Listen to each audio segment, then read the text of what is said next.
Ang kwento ni Tomby. Ang kwentong ito ay hango sa totoong buhay. Mula ito sa isa nating tagapakinig. Naitago na lang natin sa pangalang Roel. Taong 1985. Probinsya ng Leyte. Si Roel ay isa sa mga kabataang nangarap na maging manggagamot. Mula ito sa angka ng mga magsasaka at wala sa linya nila ang mga albularyo o sirohano. Hanggang sa nakakilala ito ng isang matandang nagngangalang Berdan. Gusgusin at mapagkakamalang pulubi. Kung minsan pinagtatabuyan pa ng mga tao. Ngulit may kung anong natuklasan si Roel tungkol sa matanda. Nang minsang makagat ito ng makamandag na ahas. Habang nangangahoy sa gilid ng daan. Swerteng naroon ang matanda. Mabilis itong umaksyon upang matulungan ang binata. Mukhang bulakan ang nakakagat sa'yo ha? Heto. Itali mo sa binti mo, bandang itaas ng sugat. Mabuti na lang at nakita kita. Dahil kung hindi, baka natagpuan ka na lang na bumubula ang bibig. Wika ng matanda. Grabe ang kaba ni Roel ng mga oras na yon. Alam niyang nakamamatay ang kagat ng bulakan.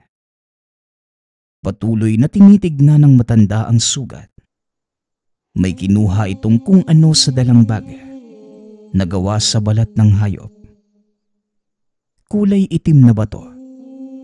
At maliit na bote ng langis. Binasa nito ang itim na bato. Inilapat sa sugat. Sisip-sipi ng batong yan ang kamandag na pumasok sa sugat mo. Hayaan mo lang hanggang sa mahulog. Sa susunod, iho, mag-iingat ka. Dahil naggalat lang sa paligid ang makamandag na ahas. Wika ng matanda. Ilang minuto ang nakalipas. Tuluyang nalaglag ang itim na bato. Tinanggal na matanda ang telang itinali nito sa binti ni Roel. Lumabas ang itim na dugo sa sugat. Ayan iho, magaling ka na. Huwag kang mag-alala dahil hindi mo pa oras mamatay. Biro pa ng matanda.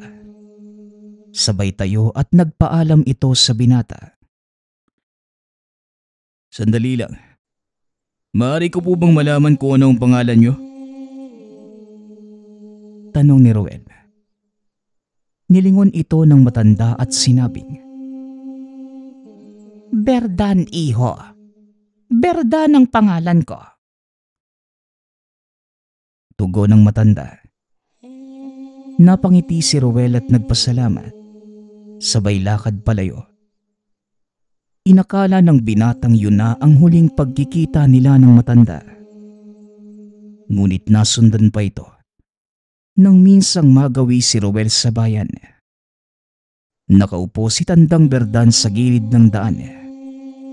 Na tila namamalimos.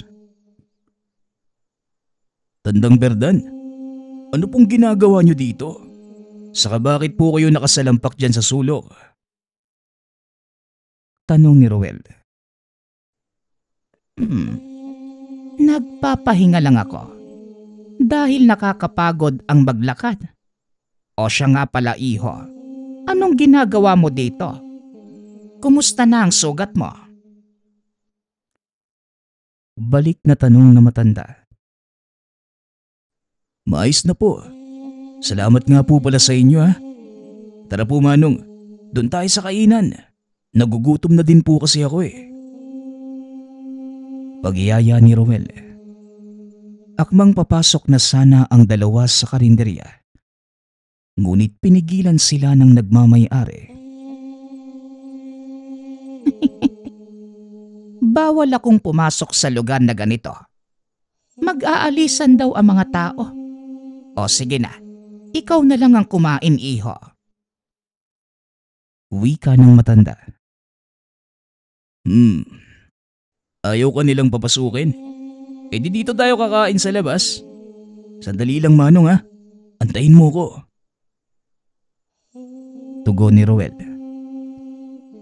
Bumili ito ng 2 balot ng kanin at 2 balot ng ulam. Muling bumalik sa labas ng karinderya. Nakita nitong nakaupo ang matanda sa lilim ng puno kaya pinuntahan niya ito. Hindi ka na sana nag-abala pa, iho. Ayos lang naman ako eh. Sanay na akong nalilipasan ng gutom. Bumabawi na lang ako pag nakabalik na ako sa kubo.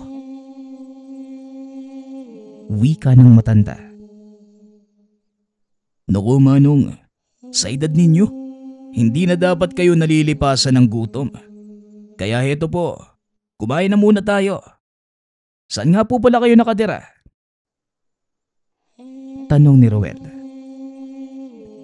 Doon, sa bandang dulo ng baryo ninyo. Malapit sa kawayanan. Eh kung gusto mo, pwede kang dumalaw sa akin. Tugon ng matanda. Mukhang magandang ideya yan Manong ah. O sige ah, minsan dadalaw ako sa'yo. Alam ko naman yung papunta doon eh. Wika ni Roel. Ito nga ang ginawa nito kinabukasan. Pagkagaling sa bukid, kagad itong pumunta sa tahanan ni Tandang Berdan. Napakamot si Roel dahil nakita nitong walang dingding ang tahanan ng matanda. Nakita niya itong nakaupo sa lapag habang may kung anong kinakalikot. Mabuti naman at dumating ka na. Kailangan ko ang tulong mo dito. Nagtatahi kasi ako ng mga Carmen at medyo malabo na ang mga mata ko. Maaari bang ipagsuot mo ko ng sinulid sa karayom? Pakiusap ni Tandang Berdan. Naupo naman si Roel sa tabi nito. Tinignan ang ginagawa ng matanda. Sabay kuha sa karayom at sinulid. Manong, ito po ba yung kinabubuhay nyo? Tanong ng binata. Hindi, iho. Ito ang buhay ko. Simula nang matuto kong manggamot, isinumpa kong hindi ako hihinto hanggat may hininga pa ako. Tugon ng matanda. Grabe naman po kayo tatang. Buong buhay nyo. Panggagamot lang ang pinagkakabalahan nyo? Wala po ba kayong pamilya? Muling tanong ng binata. Pamilya ba ka mo? Meron naman. Kaso hindi rin nila tanggap ang profesyong pinasok ko. At kagaya ng iba, kung hindi ka katanggap-tanggap, itatakwil ka ng lipunan kahit ng sarili mong pamilya. Pero ayos lang yon. Alam ko naman na ginawa ko ang tama at wala kong pinagsisisihan. Tugon ng matanda. Napailing na lamang si Roel sa narinig nito. Naku Manong, mukhang hindi ko yata kayang gawin yan ah. Gusto ko pong matuto ng panggagamot, pero hindi ko po sigurado kung kaya kong talikuran ng pamilya ko. Wika ng binata. Hindi mo namang kailangang gawin yon, iho. Tamang pagpapaliwanag sa iyong panig at lubos na pag-unawa naman mula sa iyong mga mahal sa buhay. Yun lang. Kaso iba ang sakin. Hindi nila tanggap ang gusto kong buhay. Pero matagal na panahon na yon. Ang mahalaga ngayon, nagawa kong makamtan ang pinapangarap ko. At yon ang makatulong sa iba sa sarili kong pamamaraan. Tugon ng matanda. Parang ang dali-dali lang sabihin Manong no? Sabagay, mabilis lang naman matutunan ng panggagamot eh. Ang sabi nga nila, ang kailangan mo lang, mga gamit at matuto kang mag-usal ng mga dasal. Wika ni Ruel. Tinitigan ito ni Mang Berdan at tumawa ng malakas. Hindi biro ang pag-aaral ng panggagamot, iho. Buhay mo ang nakasalalay. At kung mamalas-malasing ka pa, buhay ng pasyente mo. Saan mo naman nakuha ang mga sinasabi mo ngayon lang? Tanong ni Tandang Berdan. May nakikita po kasi ako sa bayan na nanggagamot. At ang iba sa kanila, sinasabi na dahil lang daw sa mutya. Kaya sila nakakapagpagaling. Habang yung iba naman, matinding pananampalataya. Totoo ang mga sinasabi mo, iho. Pwede ngang ganon. Pero hindi dahil nagtatangan ka ng mutya ay matatawag mo na ang sarili mong manggagamot. At hindi dahil malakas ang pananampalataya mo, magagamit mo ito para makapagpagaling. Iba ang kaalamang kaloob ng Diyos sa kaalamang gawa ng tao. Wika ni Tandang Berdan. Para sa kanya, masyadong malalim ang mga salitang ito. Bagay naman na lalong nakapagpapukaw ng atensyon ng binata. Ito ang naging simula ng pagiging malapit nila Tandang Berdan. Sa tuwing matatapos si Ruel sa mga gawain, pumupunta ito sa kubo ng matanda. Nagdadala ng kahit anong makakain at paborito nitong tuba. Aba, saan mo ba kinukuha ang tubang ito? Napakasarap at mukhang bagong hango lang. Tanong na matanda. Kung hindi niyo po na itatanong, Manong, may sarili po akong tubaan. Ang totoo niyan, may ilang puno ng nyug akong pinagkukunan sa bahay. Hayaan mo, araw-araw kitang dadalhan. Tugon ni Ruel. Mabuti naman kung ganon. Bueno, ano pala ang nagdala sa'yo dito ngayong hapon? Napapansin ko, napapadalas ang pagdalaw mo, ha? Wala naman akong dalagang apo o pamangkin dito. Wika ni Tandang Berdan. Napakamot ng ulo ang binata at sinabing,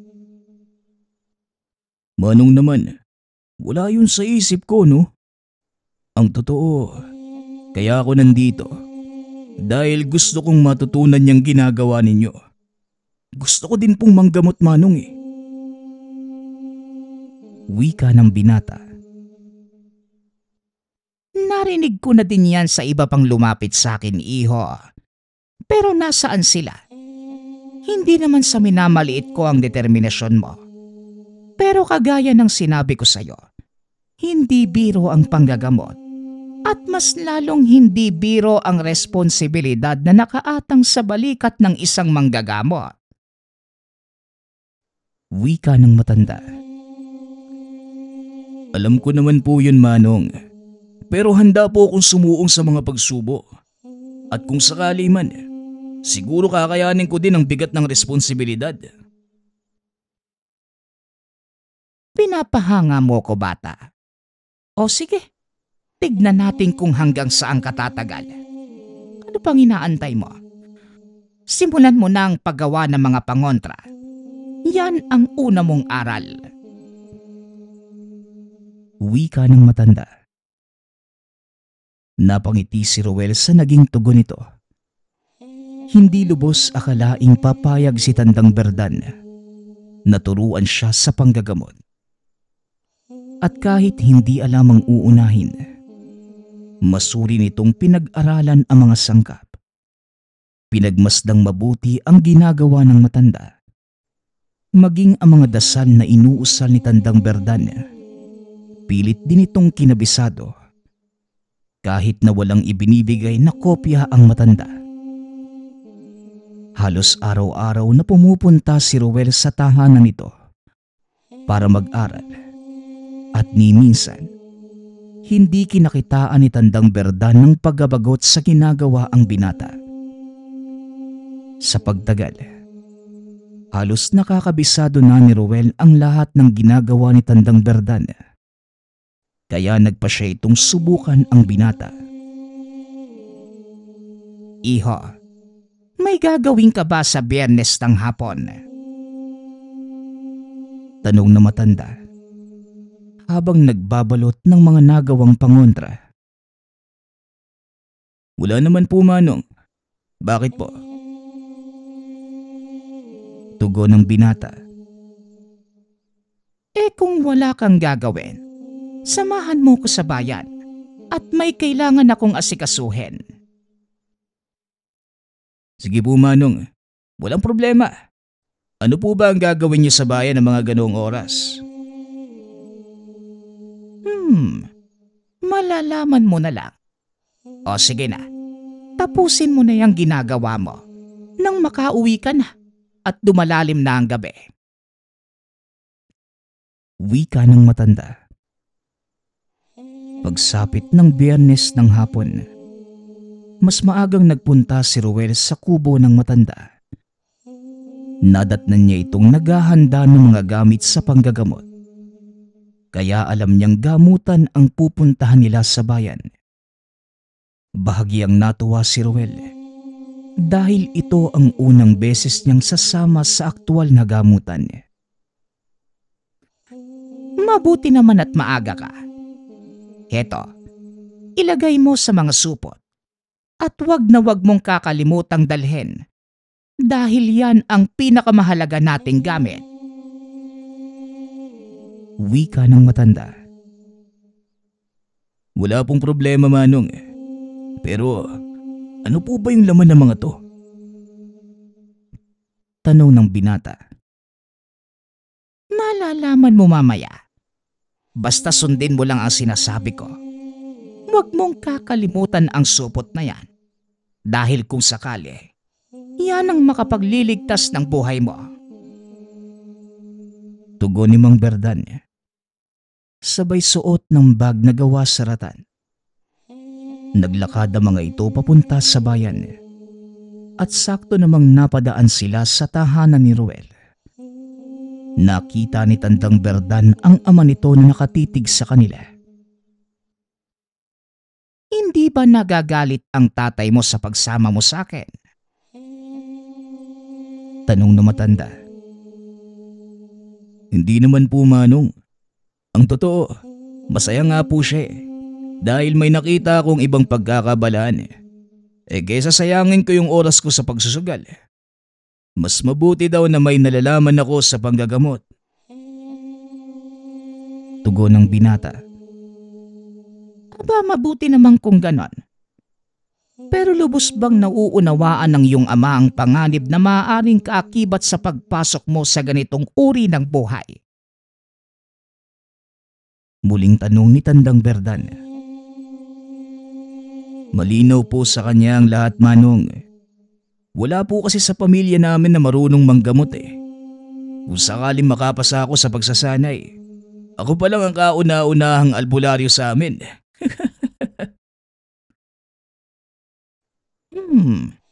Kaya pagbutihan mo ang pagsasanay kung gusto mong ipagmalaki ka ng pamilya mo.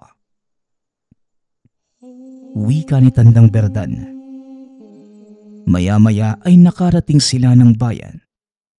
Tumuloy na sa bahay ng pasyente. Tama pala ang hinala ko. Gamutan nga ang pupuntahan natin. Sa wakas, makikita na din kita kung paano manggamot. Wika ni Ruel. Mukhang hindi tayo nagkakaintindihan, iho. Ikaw ang manggagamot at hindi ako. Naisip ko, matagal ka nang nagsasanay. Kaya oras na siguro para subukan natin kung talagang may natutunan ka sa lahat ng mga naituro ko sa'yo. Tugon ni Tandang Berdan. Biglang napahinto si Ruel sa paglalakad. Sandali lang po. Ako ang manggagamot. Hindi ko nga po alam kung ano ang sakit ng pasyente. Paano ko naman po gagawin yun? Tanong ng binata. Kaya nga ikaw ang gagamot para malaman mo kung ano ang sakit ng pasyente at kung paano mo itong gagamutin. Tara na, nag-aantay na ang mga tao sa loob. Tugon ng matanda. Marahang pumasok ng tahanan si Ruel. Nakita ang babaeng nakaratay sa higaan. Biglang kinabahan ng binata dahil nagbimistula na itong patay. Tatang, parang patay na po yata yung pasyente. Pulong ni Ruel. Unang batas ng isang manggagamot. Huwag na huwag magbibigay ng kuro-kuro. Kailangang may basihan ang lahat ng sasabihin natin. Sige na, tignan mo kung tama ang hinala mo. Damhin mo ang pulso ng pasyente. Utos na matanda. Kagad namang naglakad si Ruel papunta sa pasyente. Naupo ito sa tabi ng higaan. Hinawakan ni Ruel ang pulso ng babae. Naramdaman na napakalalim ng tibok nito at halos hindi maramdaman. Inilapat ng binata ang kamay sa bandang leeg. Ganon din ang naramdaman nito. Malalim po ang pulso ng pasyente. Indikasyon na hindi ito nakakahinga ng mabuti. May kung anong nakabara sa kanyang daluyan ng hangin. Wika ni Ruel. Dinama ng matanda ang paglabas ng hangin sa ilong ng pasyente. At napatunayang tama ang binata. Magaling, Ruel. Ngayon, ano sa palagay mo ang dahilan ng pagkakasakit ng dalaga? Tanong na matanda. Hindi ko po matukoy kung tingin lang ang gagawin ko. Kailangan ko po siyang tawasin, Manong. Tugon ng binata. Napangiti si Tandang Berdan. Napagtanto nitong may natututunan ang binata mula sa kanya. Kahit hindi niya ito pisikal na tinuturuan. Itinuloy ni Ruel ang pagtawa sa pasyente hanggang sa natukoy nito ang sakit. Isang engkanto ang hindi sinasadyang maapakan ng babae. Nabalian ito ng binte, kaya gumanti ang munting nilalang. Pinatulog ang pasyente. Wala po kayong dapat alalahanin. Nasa malalim na pagtulog lang ang pasyente. Kailangan niyo lang humingi ng tawad sa nilalang na nasaktan niya habang nagwawali sa bakuran. Pagpapaliwanag ni Ruel. Sinunod naman ito ng mga kaanak ng pasyente. Makalipas ang 2 araw, nagising ang pasyente. Sa sobrang kasiyahan ay hinanap nito ang tirahan ni Ruel. Laking gulat ng binata isang umaga dahil habang naghahanda itong magpakain ng mga alagang hayop, nagdatingan ang mga hindi kilalang panauhin. Magandang umaga po. Ano po ang may paglilingkod ko sa inyo? Tanong ng binata. Ikaw ba si Ruel? Ako yung ama ng pasyenteng ginamot mo noong nakaraang araw. Naparito ako para iabot sa iyo ang kaunti naming pasasalamat. Alam kong hindi ka tatanggap ng salapi.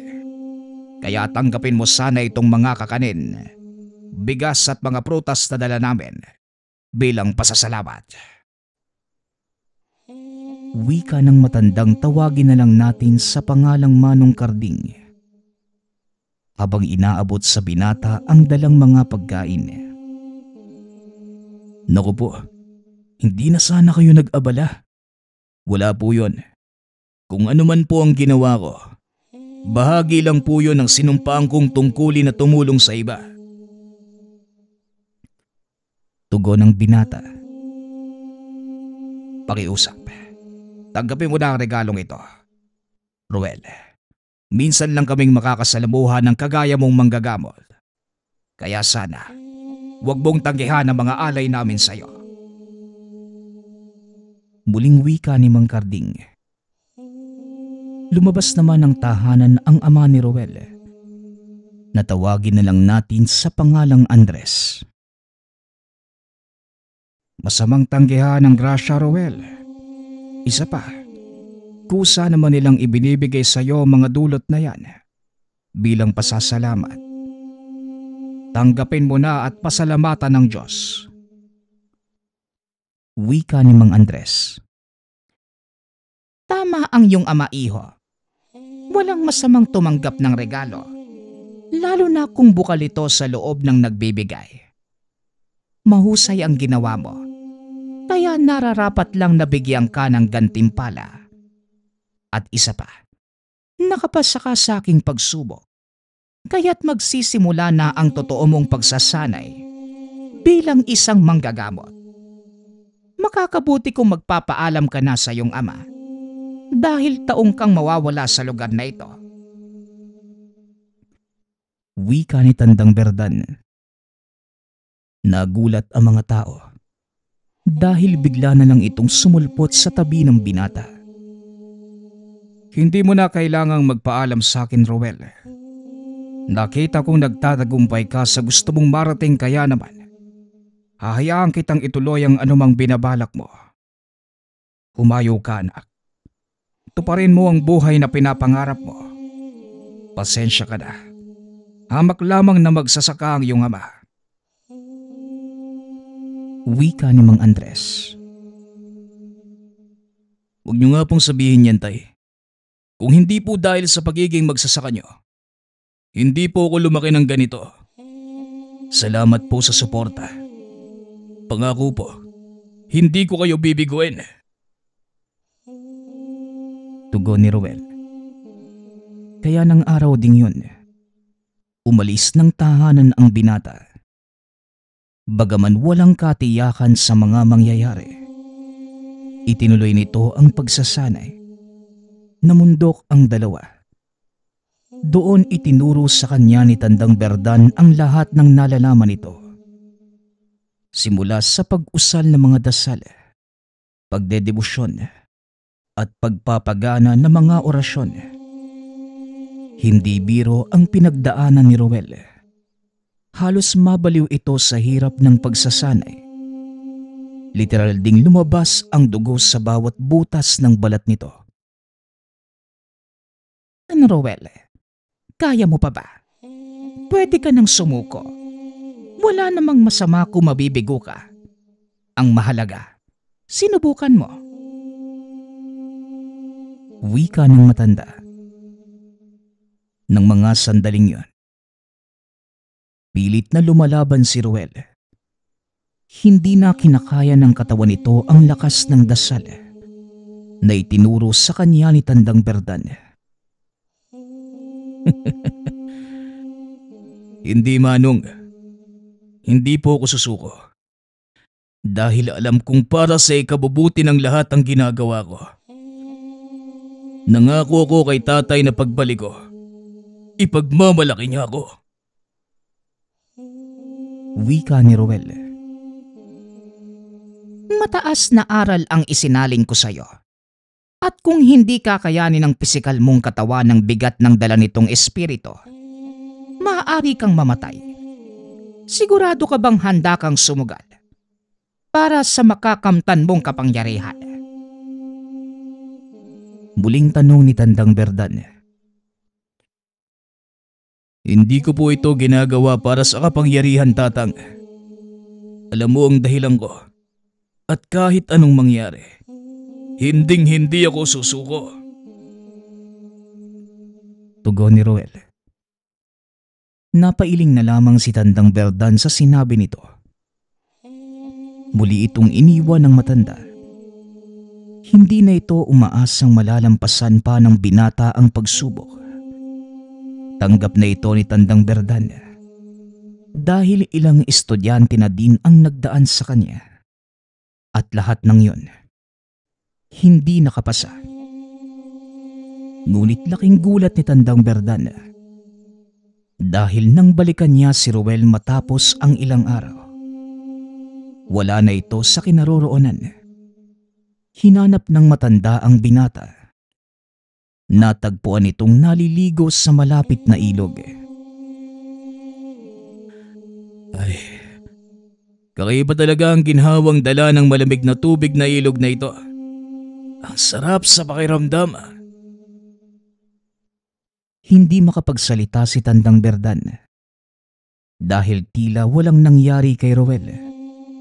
Maging ang mga sugat nito, unti-unti nang naghihilom. Mabuti na ba ang pakiramdam mo? Isinuko mo na ba ang debosyon? Tanong na matanda. Hindi po, Manong. Ang totoo, sa bandang gitna lang ako nahirapan eh. Pero nang marating ko na ang huling bahagi, unti-unti kong naramdaman yung paglakas ng katawan ko. Hanggang sa gumaling yung mga sugat ko at nawala yung mga pasa ko. Tugon ni Roel. Bagaman hindi pinapahalata, masaya si Tandang Berdan dahil may isa sa kanyang mag-aaral na nagawang lampasan ng debosyon ng aral na itinuro nito sa binata. Mahusay kung ganon. Handa ka na sa susunod na antas ng pagiging manggagamo. Ang pagtatanga ng bertud. Isa sa pinakamahalagang gamit ng isang manggagamot ang bertud na nakakapagbigay sa kanya ng karagdagang lakas at proteksyon. Pero kagaya ng sinabi ko sa iyo noon, hindi basta-basta nakukuha ang mga gamit na ito. Wika ni Tandang Berdan. Kung ganun, sana ko makakakuha nun, Manong. Saka anong uri ng bertud? Tanong ng binata. Wala kang dapat alalahanin dahil hindi mo na kailangang maghanap pa. Napatunayan mo sa akin na karapat dapat kang maging tagapagmana ng aking tangan. Tugon ni Tandang Berdan. Inilabas nito ang mutyang nakatago sa maliit na sisiblan. Kung ipapamana mo sa akin yung gamit mo, anong gagamitin mo sa panggagamot? Tanong ng binata. Masyado na akong matanda para ipagpatuloy pa ang panggagamot, iho. At dahil nagawa mong lampasan ang pagsubok ng debosyon, panahon na para ipasa ko sa iyo ang aking tungkulin. Sa lahat ng mga naging mag-aaral ko, ikaw lang ang nakarating sa antas na ito. At alam kong sa kapangyarihang taglay ng bertud na ipapasa ko sa iyo, malayo pa ang mararating mo. Tugon ni Tandang Berdan. Mukhang hindi pa po ako handa sa ganito kalaking responsibilidad, Tatang. Kamunti ka na nga akong mamatay sa pagsubok na ibinigay niyo eh. Ito pa kaya? Hindi ikaw ang magpapasya kung handa ka na ba o hindi. Panahon na ang nagtakda at alam kong hindi ako nagkamali sa pagpili sa iyo. Kaya huwag kang magdalawang isip na tanggapin ang pamana ko sa iyo. Tugon ng matanda. Sa pagkakataong yun, wala nang nagawa pa si Roel, kundi saluhin ang pagiging manggagamot ni Tandang Berdan. Kung ganun, Manong, malugod kong tinatanggap ang pamana nyo. At sana ay magdilang anghel kayo na malayo pa ang aking marating at marami pa akong matulungan. Wika ng binata. Tandaan mo, iho, maraming pagsubok sa daan habang tinatahak mo ang landas na ito. At ang ilan sa mga yon, maaaring maging dahilan ng pagkawala ng kakayanan mong manggamot. Kaya pilitin mong ituon ang isip sa kung ano man ang layunin mo. At alalahanin mo, iho, kung bakit mo pinagdaanan ng mga pagsubok na ito. Tugon ng matanda. Nang gabi ding yun, tuluyang tinuldukan ni Tandang Berdan ang pagsasanay ni Roel. Kinabukasan, buwaba na sila sa bayan. Hindi na malaya ng binatang taon din ang lumipas. Simula nang magsanay ito bilang manggagamot Inakala ng ama ni Ruel na patay na ito. Hindi na umasa pang babalik ang binata. Ngunit laking gulat nito nang makita si Ruel papasok sa kanilang bakuran. Ruel, ikaw na ba yan anak? Kamusta ka na? Anong nangyari sa'yo? Parang natagalan ka yata sa pagsasanay. Wika ni Mang Andres. Hindi na nagsalita pa ang binata. Niyakap na lamang nito ang ama. Ramdam ng matanda ang matinding pananabik ni Ruel. Halika sa loob nang makakain ka muna. Namayat ka yata anak ka. Wika ng matanda. Oo nga tay. Napurga kasi ako sa kakakain ng isda. Tugon ng binata. Habang kumakain at kwentuhan ang mag-ama, isinalaysay ni Ruel ang lahat ng naging karanasan niya habang nagsasanay. Sa kalagitnaan ng pag-uusap, may kumatok sa pinto. Tumayo naman ang ama upang silipin kung sino ang panauhin. O Ruel, mukhang nandito na ang ilan sa mga pasyente mo. Wika ni Tatay Andres. Napahinto sa pagkain ang binata. Nilingon ng ama. Po, kagad-agad naman yata. Bakit naman ganun kabilis? Paano nilang nalaman? Tanong nito. Hindi mo na kailangang ipangalandakan sa mga tao ang kakayanan mo. Kusa silang lalapit. Dahil ang bertod mo ang gagabay sa kanila papunta sa'yo. Wika ni Mang Berdan. Nagulat ang mag-ama dahil bigla na lang itong sumulpot sa likuran. Pero masyadong maliit yung bahay natin tay. Paano kung tatanggapin dito ang ganyang kadaming tao? Tanong ng binata. Nag-aalala ito dahil maliit lamang ang tahanan. Merong isang kwarto bilang tulugan, maliit na sala at kusina. Oo nga, maliit ang ating tahanan, pero malawak naman ang bakuran. Sandali lang, ipapatawag ko ang mga pinsan mo. Magtatayo tayo ng tolda at habang wala pa ako, umpisahan mo na ang panggagamot mo. Wika ni Tatay Andres. Nakita ni Ruel ang sigla sa mata ng ama habang nagmamadali itong umalis para sunduin ng mga pinsan. Sinimula naman ni Ruel ang panggagamot. Ilang minuto lang ay nagsidatingan ang kamag-anak ng binata kasama si Tatay Andres. Nagtulungan ng mga itong itayo ang malaking tolda sa bakuran nila Ruel. Ipinagpatuloy ng binata ang panggagamot. Laking gulat nito dahil habang tumatagal, lalong dumadami ang mga nagnanais magpagamot. Saan naman ang galing ang mga ito, Tatang Berdan? Bakit parang hindi pamilya sa akin yung mga taong to? Tanong ng binata. Yon ay dahil sa hindi naman sila mga tao, Ruel. Mga elemento silang namumuhay sa mundong ito. At dahil wala sila sa kanilang mundong kinalakhan, nawawala din ang kanilang kakayanang pagalingin ang sarili. Tugon ni Tandang Berdan. Bagay na ikinagulat naman ni Ruel.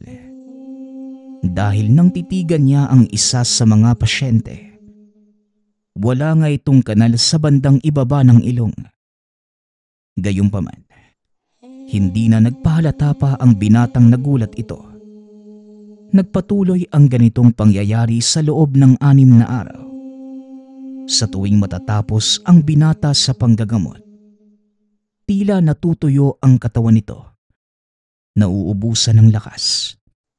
Ngunit ilang minuto lamang din ang nakakalipas. Nanunumbalik din ito. Normal lang na makaramdam ka ng ganon. lalo pa kung mga elemento ang gagamutin mo.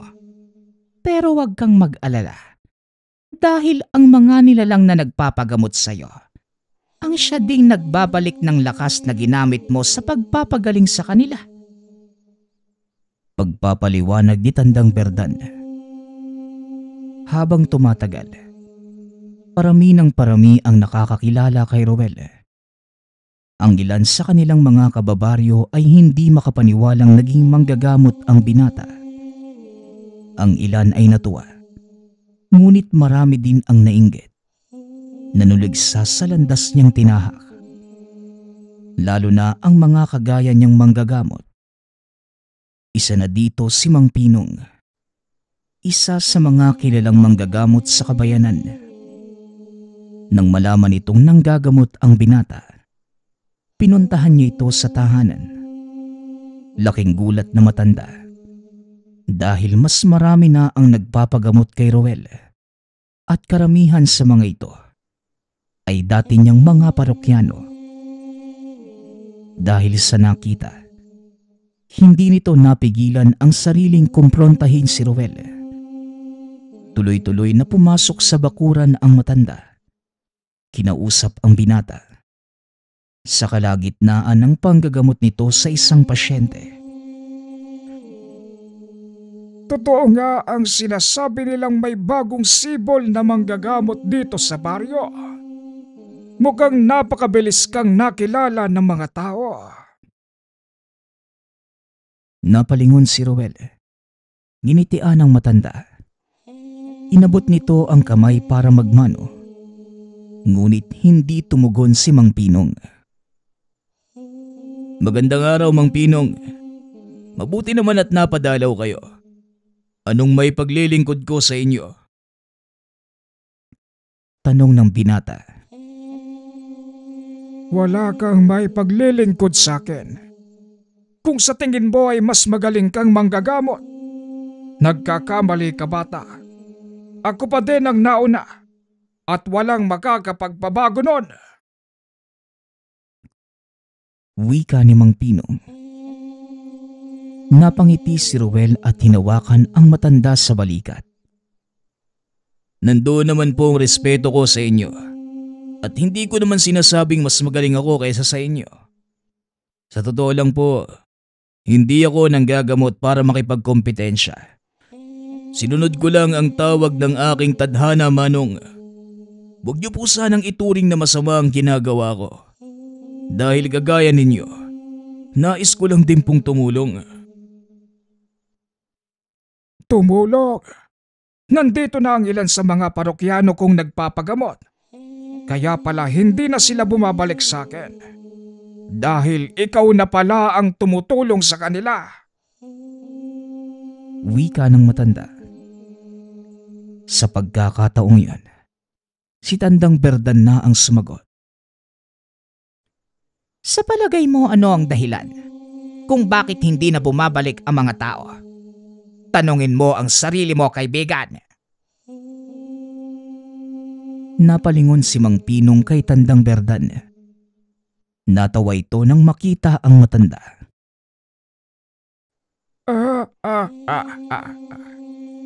Ano naman ang ginagawa ng isang pulubi sa lugar na ito? Huwag kang makisabat sa usapan. Dahil usapan ito ng manggagamot. Tugon ni Mang Pinong. Unti-unting nagsipagtayuan ang mga tao. Lumapit sa kanilang kinaroroonan upang makinig sa usapan.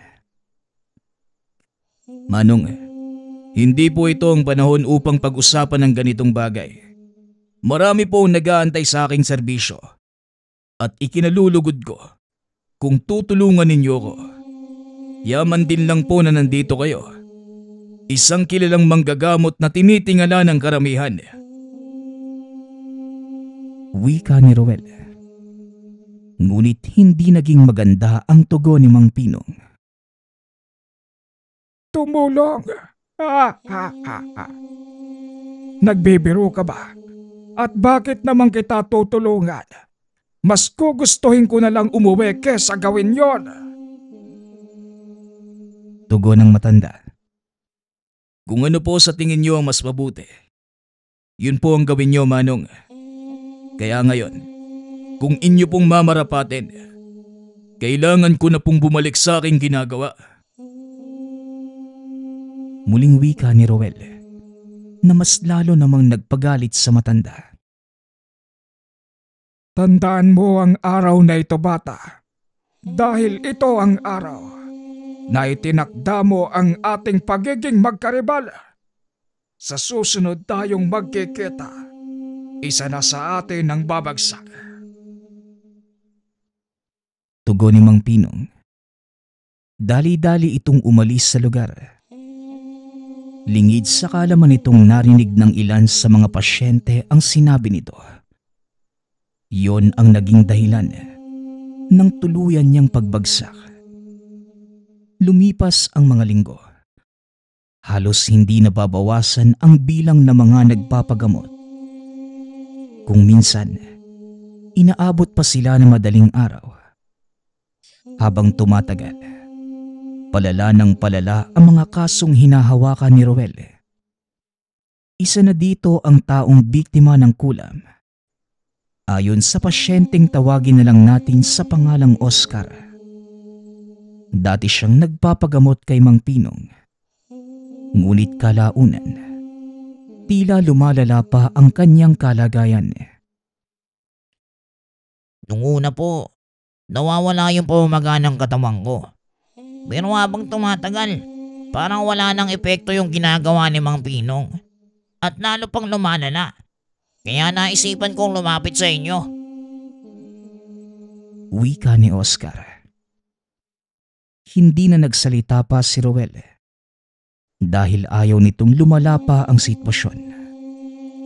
Ngunit nang hawakan ng binata ang kamay ng pasyente, laking gulat nito dahil hindi presensya ng manggagamot ang naramdaman. Huwag ka sanang mabibigla sa sasabihin ko, Oscar. Pero hindi presensya ni Mang Pinong ang nararamdaman ko, kundi ng isang mangkukulam. Wika ng binata. Pero imposible naman yun, Roel. Dahil ang pagkakasabi sa akin ni Mang Pinong, nakasagi lang ako ng engkanto. Paanong mangyayaring kulam? Wala naman akong nakakaaway. Maaring wala kang nakakaaway. Pero may isang taong nagalit sa'yo nang hindi mo alam. Wika ni Roel. Sinimulan nito ang panggagamot. Una binalot nito ng sabulag si Oscar para hindi matunto ng mangkukulam ang kinaroroonan. Kasunod nun, tinanggal nito ang bigkis na nag-uugnay sa kanya at kay Mang Pinong. O teka, bakit mo sinira yung abak na bigay sa akin ni Mang Pinong? Tanong ni Oscar. Pasensya na. Hindi habak ang binigay sa'yo ni Mang Pinong. Hindi sa sinisiraan ko siya sa'yo. Pero ang bagay na ito, ginagamit niyang tulay para kumonekta sa kaluluwa mo. Tugon ni Roel. Hindi nito masabi ng direkta kay Oscar na ang may kagagawa ng pagkakasakit ay mismong si Mang Pinong. Sinasabi niyo bang si Mang Pinong ang may gawa nito sa akin? Oo. Hindi ko din maisip kung bakit gagawin to ng isang manggagamot. Pag-uusap ng dalawa. Nanlulumo ito sa nalaman. Ni minsan ay hindi sumagi sa isipan ng binata. Nagagawin ito ng isang manggagamot na minsang tumulong sa mga tao. Hindi na ako magtatanim pa ng galit sa kanya. Kahit sinira na matandang yun ang tiwala ko. Pakiusap, tanggalin mo na lang ang sakit na dinulot niya sa akin, Roel. Gusto kong gumaling dahil sa akin nakasalalay ang mga anak ko. Pakiusap ni Oscar. Hindi naman nagdalawang isip ang binata at ginamot ang pasyente. Pinagkalooban pa ng mga pangontra para hindi na balikan ni Mang Pinong. Laking pasasalamat nito sa ginawa ni Roel. Pinakiusapan din siya ng binatang huwag nang ipagsabi ang mga nalaman.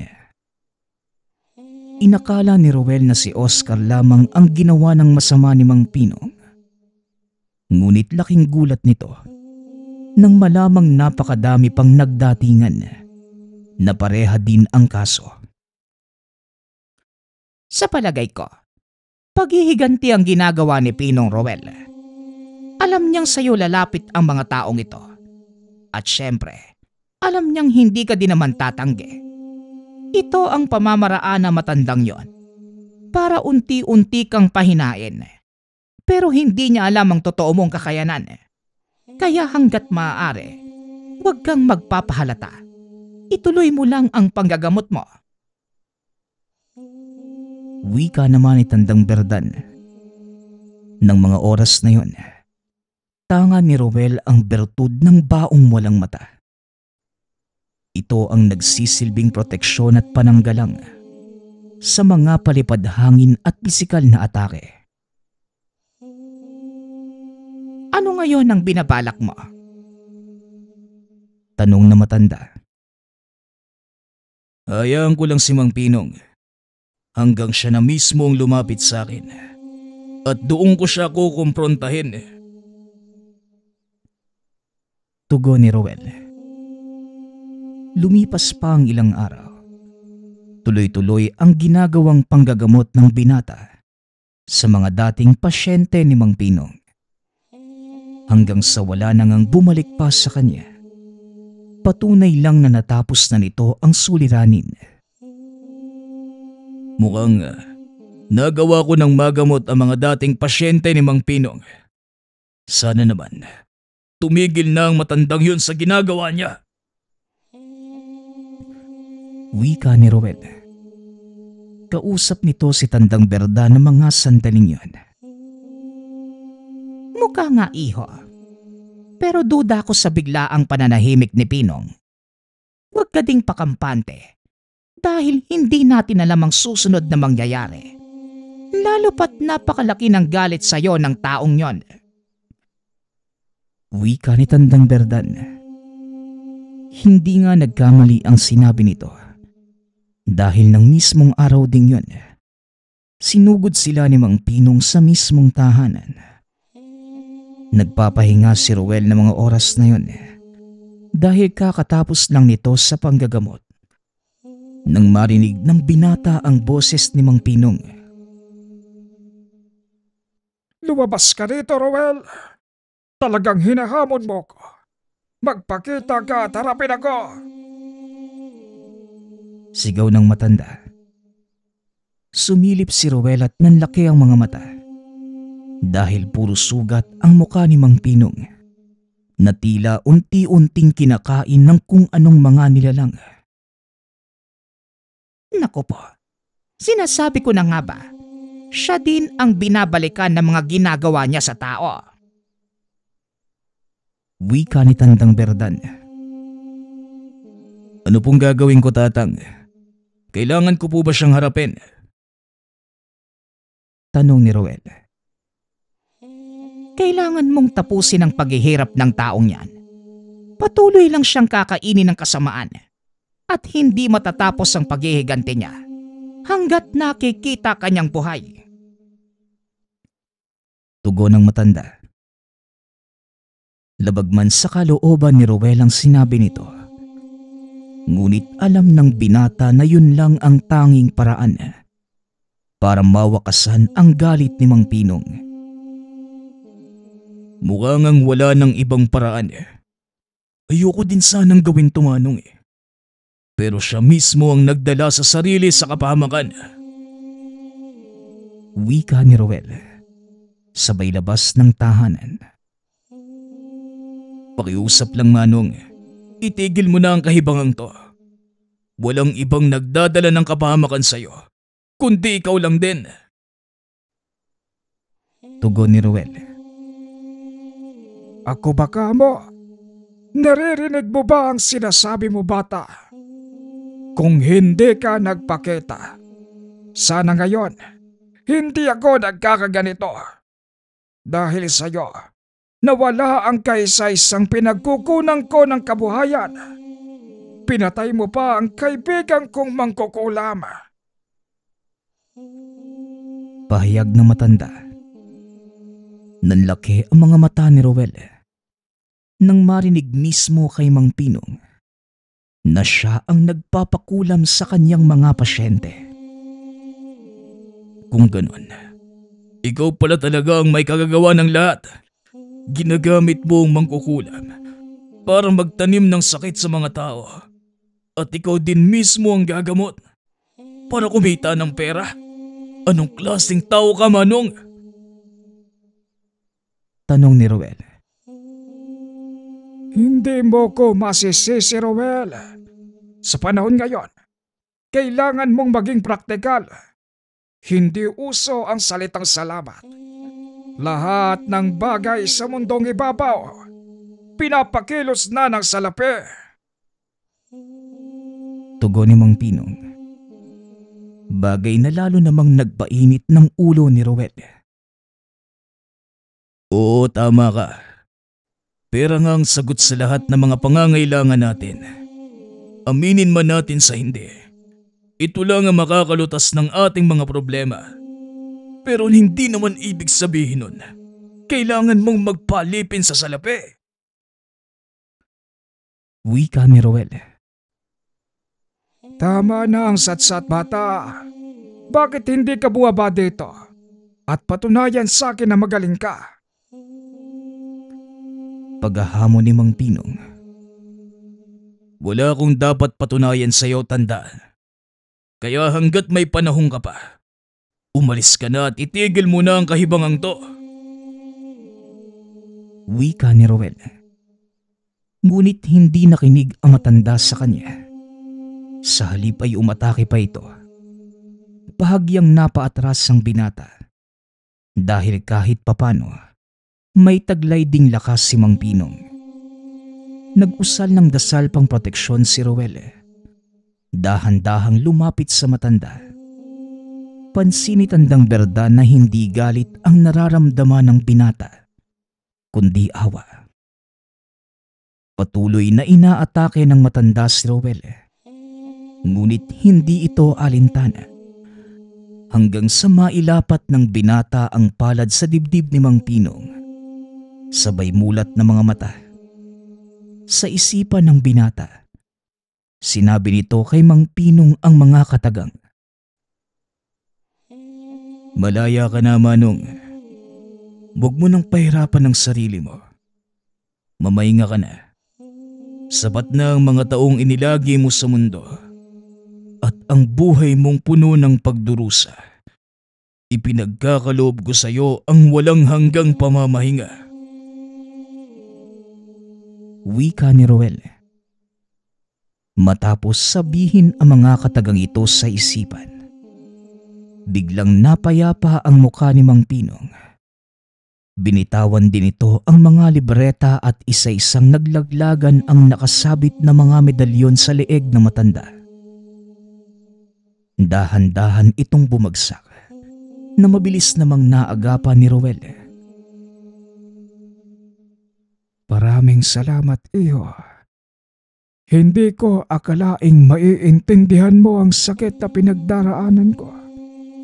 Salamat dahil nakita ko ang nakaraan ko at inunawa ito. Yun lang ang tangi kong kahilingan. At patawarin mo ko kung nagtanim ako ng galit sa iyo. Wika ni Mang Pinong. Huwag niyo na pong isipin ang bagay na yon. Magpahinga ka na, Manong. Tapos na ang iyong pagdurusa. Tugon ni Roel. Tuluyang ipinikit ni Mang Pinong ang mga mata. Marahang binuhat ng binata ang matanda. Papasok sa kanilang tahanan upang ayusan ito. Wala nang kaanak si Mang Pinong. At bilang kapwa manggagamot, nais ko siyang bigyan ng maayos na libing. Wika ni Roel.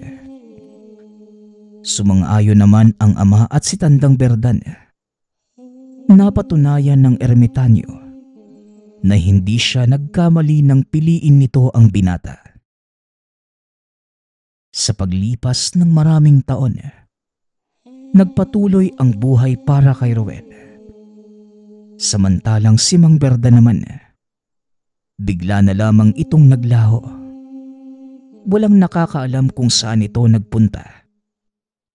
Hindi na naghanap pa si Ruel dahil alam niyang kailangan na din itong magpahinga.